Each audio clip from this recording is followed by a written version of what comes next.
The fiery Bengal battle is now intensely personal. The rhetoric went to a new low after Bengal Chief Minister Mamata Banerjee, while addressing a rally in South 24 Parganas, called Prime Minister Modi a king of murderers and a zamindar of dacoits. Mamata had made this remark while hitting out at BJP, who blamed TMC of being a thief. Soon after her remarks, BJP lashed out at Didi, saying that such remarks lowers the discourse of an election. BJP's Bengal in charge, Amit Malviya, while speaking to India Today, said that such comments from Mamata shows that she is under immense pressure because she knows that she's going to end up losing in the upcoming elections.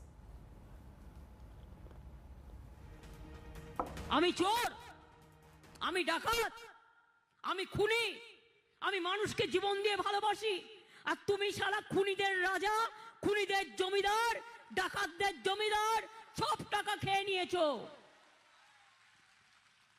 PM কেয়ারের নামে টাকা তুললে কোথায় গেল টাকা? কেউ পায়নি। Mamata Banerjee is losing the plot. Her language is unbecoming of an outgoing chief minister. This is not the first time that she used such abusive language in her public meetings. She has done this on more than one occasion. She has lowered the level of discourse single-handedly in this election. We don't want to go down that path. We understand she's under pressure. We understand that she knows that she's going to lose this election and therefore she's losing her calm and her head. But those watching this election must realize that she has put the state in peril for last 10 years, and now that the people have decided to vote her out, she can't probably stomach it. And you'll be surprised to know that Nandigram, the seat that she's contesting, which is going to polls in second phase, she's going to lose that as well. She's the chief minister of the state. Her own nephew is known to be running syndicates, whether it is coal syndicate, whether it is cow smuggling, whether it is women trafficking. Everywhere there seems to be a direct or indirect linkage to the ruling TMC party. If Mamata Banerjee believes that is not corruption, then she will get the verdict from the people on the 2nd of May. Controversial remark of TMC leader over partition has struck around poll-bound West Bengal. After facing heat from the opposition, BJP, the TMC leader from Birbhum, changed his stance. But followed next was the appeasement politics debate between the Trinamool and the Saffron party. Here's a complete report.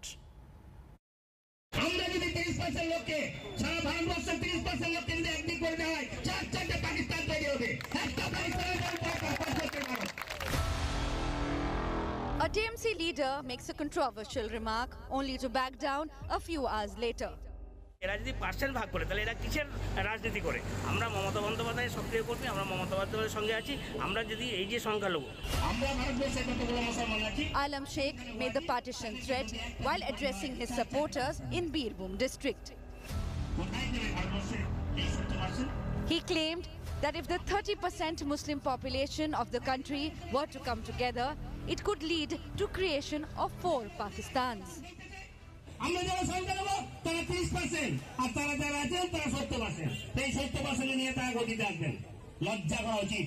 আমরা যদি 30% লোককে সারা ভারতবর্ষের 30% লোককে যদি একদিক করে দেওয়া হয়, চারটে পাকিস্তান তৈরি হবে। একটা পাকিস্তানের উপরে কাজ করতে পারো। আমাদের মতো মানুষগুলোকে নিয়ে যদি সোনার বাংলা করতে না পারে। Alam Sheikh says he was emphasizing his party's role in maintaining communal harmony. The BJP was quick to react, accusing Mamata Banerjee of appeasing minorities. Mamata Banerjee आज भी केयरटेकर मुख्यमंत्री ऐसे व्यक्ति को तुरंत गिरफ्तार करना चाहिए, लेकिन ये तो उनके लिए एसेट है। शेख आलम जो है उनके लिए एसेट है, जो बयान दे रहा है ताकि मुसलमानों को जो वोट अब्बास सिद्दीकी में बंट रहा है, संयुक्त मोर्चा के लिए जा रहा है, तो उसके लिए उन परेशान हैं, इसलिए इस तरह का बयानबाजी करा रही हैं और कुछ नहीं है। As the heat on TMC mounted, Alam Sheikh changed his stance. এরা যদি পার্সেন্ট ভাগ করে তাহলে এরা কিসের রাজনীতি করে? আমরা মমতা বন্দ্যোপাধ্যায়ের সক্রিয় কর্মী, আমরা মমতা বন্দ্যোপাধ্যায়ের সঙ্গে আছি। আমরা যদি এই যে সংখ্যালঘু, এই 30% লোক যদি একদিক হয়ে যায় তাহলে 8-4টে পাকিস্তান হবে। এইটা আমি বলেছিলাম, হয়ে যেতে পারে। আমি এই কথাটাই বলেছি। আর এর জন্য যদি আমি বলে থাকি, এর জন্য যদি কোনোরকম কোনো মানুষের বা কোনো কাস্টের শ্রেণী মানুষের যদি মনে দুঃখ পেয়ে থাকে, আমি এর জন্য ক্ষমা চাইছি। The TMC leader's statement has given fresh ammunition to the BJP, which has been targeting Mamata over her alleged soft stand towards Muslims. हमने तय किया है कि पूरे देश भर में बेरोक-टोक हर धर्म का त्यौहार मनाया जाए, विशेषकर सरस्वती पूजा, दुर्गा पूजा का त्यौहार मनाने के लिए भाजपा सरकार बनने के बाद किसी को कोर्ट की मदद की जरूरत नहीं है। Alam Sheikh's remarks on the eve of phase 1 voting are a self-goal for the TMC. It now allows the BJP to bring the focus back on its main charge against Mamata Banerjee, that of minority appeasement. Bureau Report, India Today. Prime Minister Modi is going to be arriving in Bangladesh today. His first overseas visit in over a year after the first lockdown restrictions were imposed as COVID hit India. He's going to be arriving in Dhaka at about 10:30 a.m. where he's going to be received by his Bangladeshi counterpart Sheikh Hasina. He's going to be laying the wreath at the Sarwar Military Memorial constructed in the memory of Mukti Bahini freedom fighters who lost their lives in the independence war against Pakistan. The Prime Minister is later going to be attending the Golden Jubilee celebrations of Bangladesh Liberation War at 4 p.m. and later the Mujib Gandhi Museum. However, the most unmissable highlight of the visit to two temples in Orakandi and Satkira.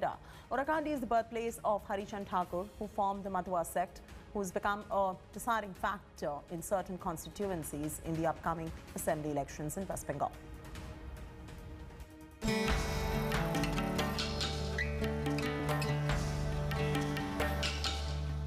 Dhaka gears up to welcome Prime Minister Narendra Modi. Posters of Prime Minister and Sheikh Hasina with Mujibur Rahman adorn the streets. Prime Minister Modi will attend the Bangladesh National Day, which marks the birth centenary celebrations of its founder Sheikh Mujibur Rahman. This is where the father of the nation, Sheikh Mujibur Rahman, started his political career and stood up against the might of Pakistan, then West Pakistan. And now Sheikh Hasina also is the Prime Minister who hails from this very same district. This is an area that is going to be very important in times to come. Prime Minister Narendra Modi will be visiting Gopalganj on the 27th of March. Prime Minister will visit the mausoleum of Mujibur Rahman in Tungipara.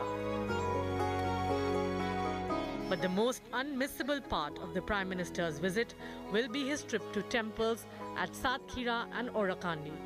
Orakandi is the birthplace of Harichandra Thakur, who formed the Matua sect, a deciding factor in certain constituencies in the upcoming assembly elections in West Bengal. India Today travelled from Dhaka to Thakurbari. When we started our journey on the Padma River, there were two of the huge ferries of the SSF that were on standby for the special forces to ensure that in case they need to move to Gopalganj, that for any incident that takes place, that they have ferry services on standby. Thakurbari has been cordoned off for the Prime Minister's visit. That's the Thakurbari temple representing the Matua community. Harichandra Thakur was the man who founded the temple, and today the Matua community in West Bengal is highly influenced by this temple. This is the sect that Prime Minister Narendra Modi will be wooing here in Thakurbari in Gopalganj.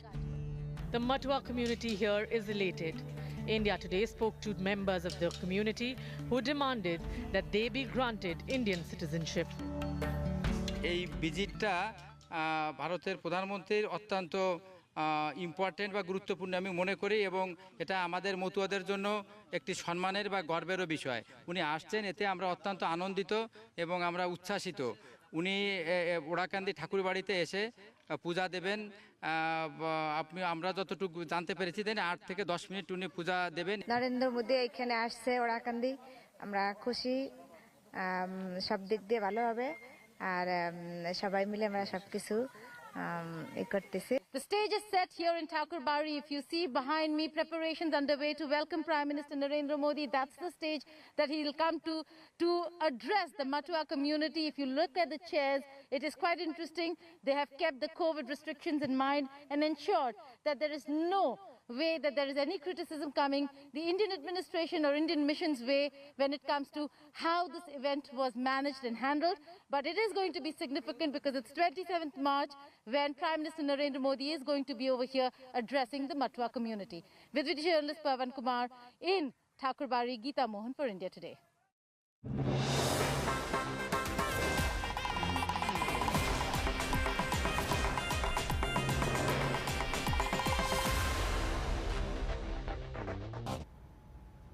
As Tamil Nadu inches closer to polls, Chief Minister Edappadi Palaniswamy has taken a dig at Stalin Jr. in a fresh war of words.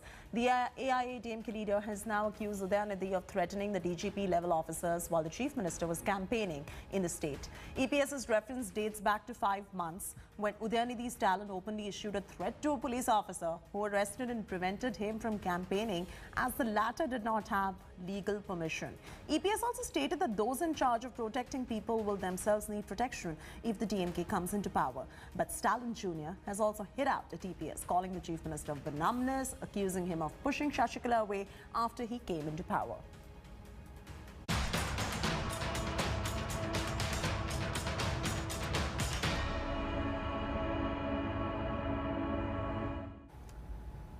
More updates into the death of Mansukh Hiren, the owner of the bomb-laden SUV found at Antilia. The National Investigation Agency took accused cop Sachin Vaze to the spot where Hiren's body was found on 5th of March at Mumra Creek near Mumbai. The investigation agency recreated the crime scene in the presence of Vaze. The former encounter specialist is in NI custody until 3rd of April. Earlier yesterday, India Today accessed CCTV visuals that nailed Sachin Vaze's lies that he did not know the murdered car dealer Mansukh Hiren.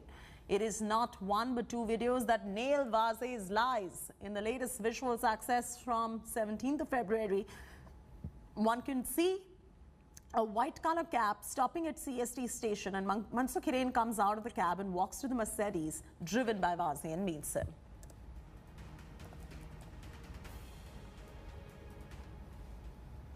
It's a mega India Today exclusive. India Today's accessed CCTV visuals that nail the lies of Sachin Vaze that he did not know murdered car dealer Mansukh Hiren. It is not one but two videos that nail Sachin Vaze's lies. Here's a look. The biggest turning point in the Ambani bomb case probe. Tell-all CCTV footage establishing a link between main accused Sachin Vaze and murdered key witness Mansukh Hiren.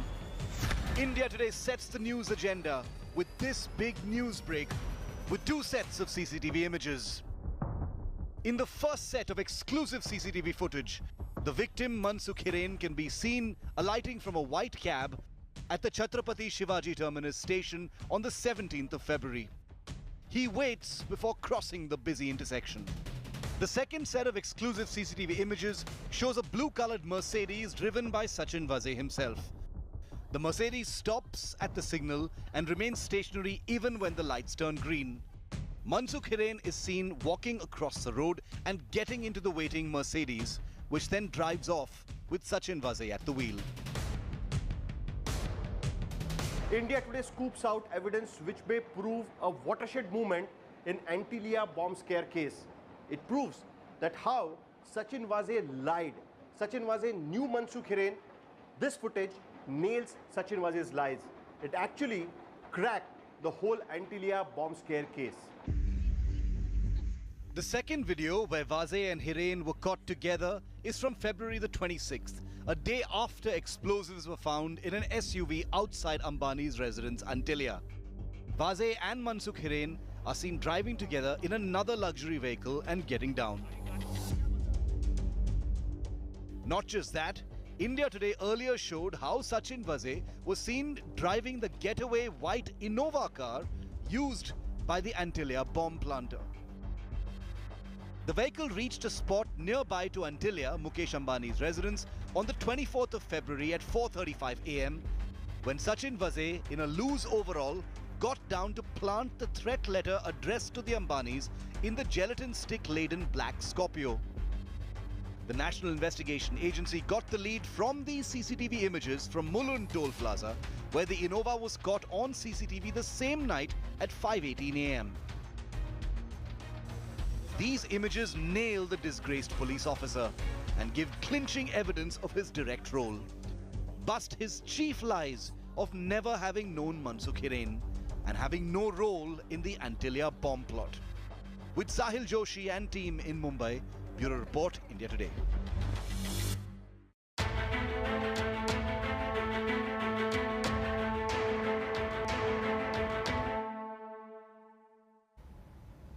Maharashtra continues to witness sharp rise in COVID cases, breaking the record. The state reported highest number of positive cases since COVID outbreak began. Maharashtra reported as many as 35,952 new cases in the past 24 hours, taking the active cases tally to over 2,62,600. The state has recorded 111 fresh deaths in a day, taking the total death tally to 53,795. Meanwhile, Mumbai is the worst hit city. It reported 5,505 new cases with 30 new fatalities. The city has over 32,500 active cases now. Other than Mumbai, Thane, Pune, Nashik, Aurangabad are some of the worst impacted districts that have reported a significant rise in COVID cases. There's been a slight change in script as India began a series with a victory, and now another win can seal the fate of the series in their favour. A thumping 66-run defeat to England has handed India 1-0 lead in the three-match series. Going by form they are in, India would fancy their chances to win their third straight series against Englishmen on their tour to India. Here's a look. That's high in the air. Who wants it? Bhuvaneshwar Kumar. World champions beaten in their own game. India went by the book, and England, as always, made their own rules to defy the existing trends. 16 Indian bowlers have taken 3 wickets. Eventually, when the game ended after just about 90 overs, it was India that triumphed. 2 more heroes were born in Krunal Pandya, who smashed an unbeaten 58 to give India a late surge before Prasiddh Krishna justified why Virat Kohli rates him so highly. And it's another substitute which takes the catch. This time it's Shubman Gill. Shreyas Iyengar's injury came as a rude shock to India, and the batsman is expected to be out of action for close to 3 months, if not more. Early today, with a great stop and hurt his left shoulder. This looks to be the... For India, there are options and players ready to take the mantle, and for Iyer's spot, India already have the likes of Suryakumar Yadav and Rishabh Pant. Shikhar Dhawan rode back into form with a brilliant 98, and Virat Kohli continued from where he left in the T20 series, though the Indian skipper is still waiting for that elusive 100 that he has been searching for since November 2019. As I've mentioned in the past as well, we promote players who have intent to go out there and keep backing their skills and do the job for the team. Special mention to Shikhar's inning today as well. He hasn't gotten game time recently, didn't get many in the first T20, and then batted beautifully today. KL as well, back amongst the runs. So again, as I mentioned, we want to back people who we know that are going to go out there and do a selfless job. And do what the team requires them to do. For every slot, we have 2-3 players available and ready to take the field anytime, and there's great signs for Indian cricket. Kuldeep Yadav's lackluster performance in the series opener was a matter of concern, and the Chinaman bowler will be lucky to get another game with proven stars waiting in the dressing room. A victory in the first game of the series is a situation that India hasn't found themselves in of late, and in a short series like this, that could be more than handy, as another victory means the series is in the bag. Sports Bureau, India Today. Hi everyone, Preeti Chaudhary here. Hope you like this video. For latest news and analysis, like and subscribe to the India Today YouTube channel. And don't forget to press the bell icon to stay updated. Thank you for watching.